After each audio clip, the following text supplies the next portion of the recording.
Yo, T-Fred666 back here again. Today I'll be doing a challenge for an awesome YouTuber who in my opinion is one of the best zombie players on YouTube, called Deadshot Divinity. This is pretty much a demonstration for a challenge that he's going to put on his channel called ONLYONEMANMOVIng. Me and my friend Josh, who's not going to say hello yet, okay?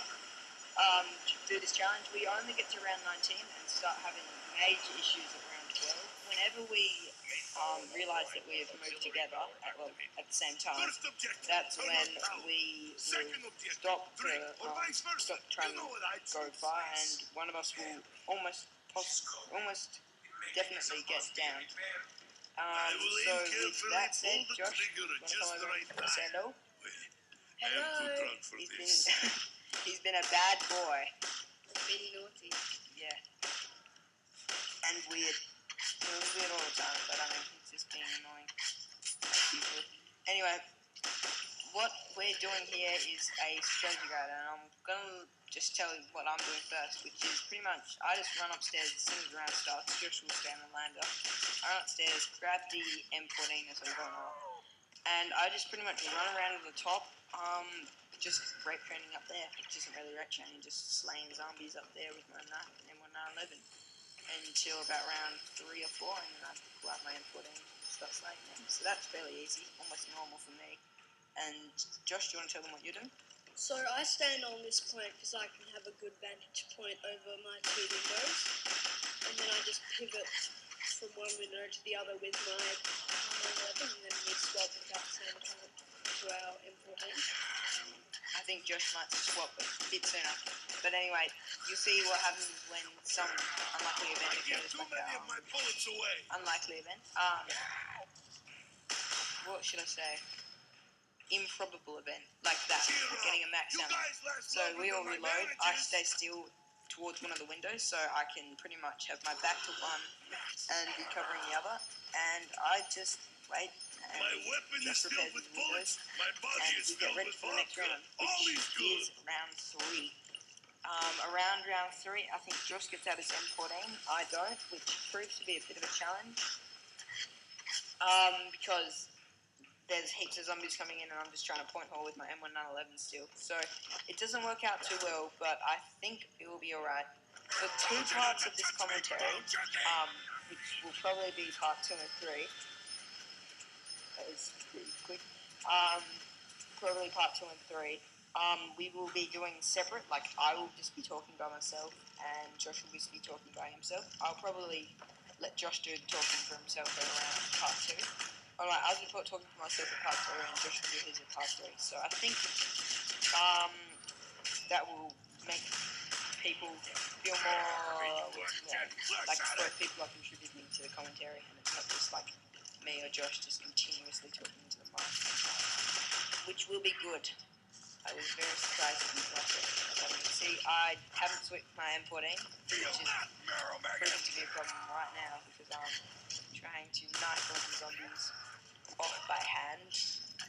And what you should also be careful for if you're doing what I'm doing, and I'm on the bottom screen, you've got to be careful of the spinning mechanism thing, because when that spins up, it'll take your head off if you're not careful. You can just crouch. I think you get a less pivot.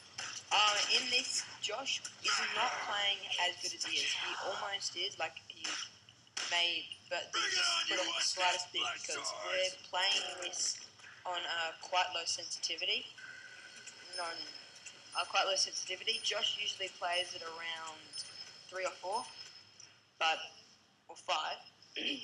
Yeah, but we're just chilling out around 2 or 1, 3, something like that. So Josh is a bit off-put, but he still catches on and it still works quite well. But I'm just playing normally and now I'm on top screen and everything. Because RTV, we've got to film RTV actually. It looks like a piece of shit.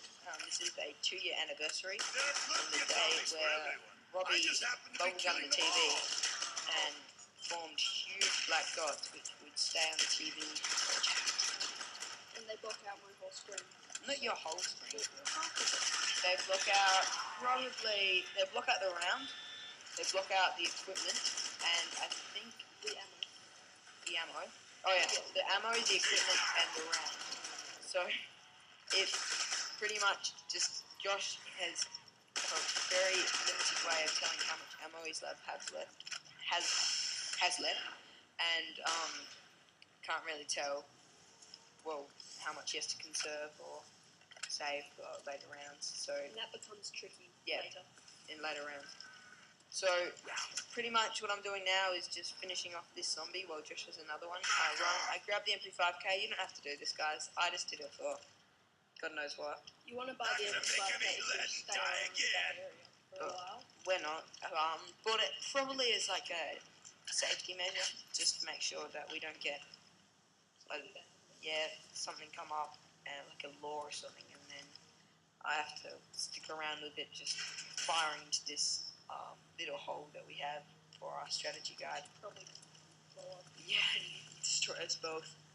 But pretty much, Josh is just gonna run up to this door and stop, and then I'll run up again. So this like tag team, kind of like a relay race, it becomes really quite annoying. I remember in our practice run, what round did we get to in our practice run? About round 19 as well.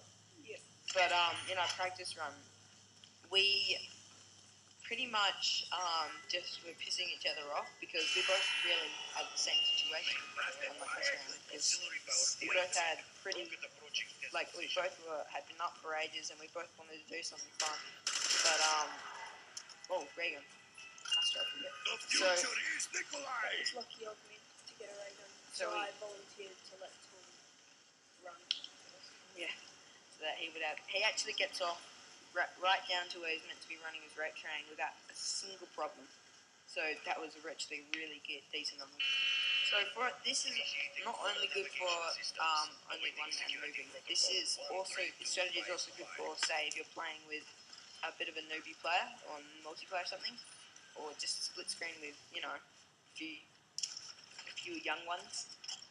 It's a really good strategy because pretty much just shove the newbie person or the person with crappy weapons in this case inside the this little box place, and if you run the rate train right, which is fairly easy to do, then no zombies will come in that room, and that is pretty fantastic for the person inside there. So it's actually a really good strategy.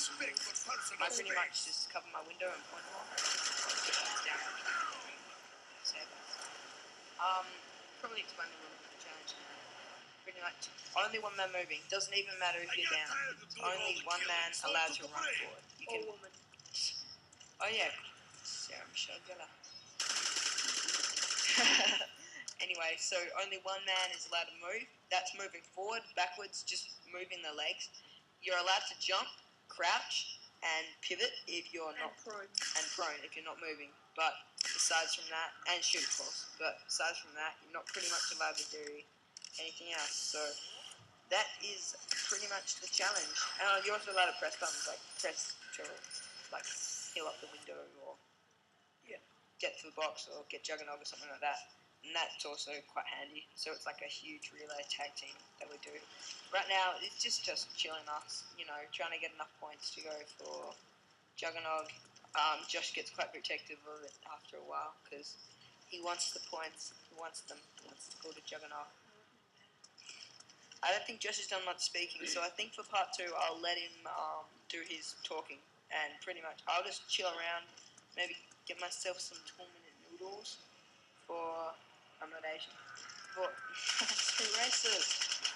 I'm warning you, I'm flammable! I'll probably chill around, get myself some food, and 10 minutes or so, and then after that Josh will tell me when it's like 19. So just give me a shout, I'll come over and I'll do part 3. Should be alright. Should be all good. But I think I'm about to run off now. Yeah, I'll probably run off in a few